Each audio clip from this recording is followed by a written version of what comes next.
સીરા જૂથના 600 બાળકોને પ્રેરણાના પગરખા અને મોજાનું વિતરણ। Story report by Paresh Pandya, Tilakwada. Abhinav Sharda group Vadodara તરફથી તિલકવાડા તાલુકાના સીરા ગ્રુપમાં 11 પ્રાથમિક શાળાઓને 600 જેટલા બાળકોને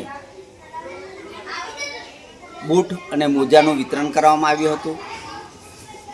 પગરખાની પ્રેરણા અંતર્ગત આ લોકોએ તમામ શાળામાં અભ્યાસ કરતા બાળકોને બૂટ અને મોજા આપી અને બાળકો પ્રત્યે ખૂબ સુંદર કાર્ય કરેલ છે।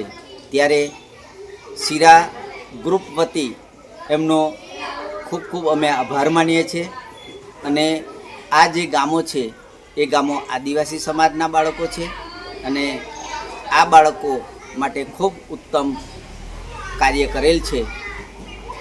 તો આવા સામાજિક કાર્યો કરતા રહે એવી શુભ ભાવના।